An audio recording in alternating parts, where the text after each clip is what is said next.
దేవునికి స్తోత్రములు. మీ అందరికీ నా వందనములు. ఈరోజు దేవుని వాగ్దానం, నీ సరిహద్దులలో సమాధానం కలుగజేయువాడు ఆయనే. కీర్తనల గ్రంథం 147 అధ్యాయం 14 వచనం. మహాపరిశుద్ధుడైన మన తండ్రి అయిన యెహోవా మనతో సెలవిచ్చినదేమనగా, మన సరిహద్దుల్లో సమాధానం కలుగజేస్తానని. తండ్రి యందు మనమందరము భయభక్తులు కలిగి జీవించాలి.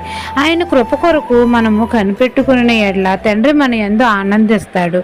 మనమందరము కుమారుని యందు విశ్వాసం ఉంచడం వలన తండ్రి అయిన యెహోవా మన యందు ఆనందించుచున్నాడు. తండ్రి మన గుమ్మముల గడియలను బలపరిచి ఉన్నాడు. మన మధ్య మన పిల్లలను ఆశీర్వదించుచున్నాడు. మన సరిహద్దులలో సమాధానం కలగజేయవాడు ఆయనే. మన తండ్రి అయిన యెహోవాయే మన సరిహద్దుల్లో సమాధానం కలగజేస్తున్నాడు. కాబట్టి మనము యెహోవా కొరకు యెహోవాను స్తుతించాలి, ఘనపరచాలి, కీర్తించాలి. మనకు విరోధంగా రూపించబడిన ఏ ఆయుధము వర్ధిల్లకుండా చేస్తాడు.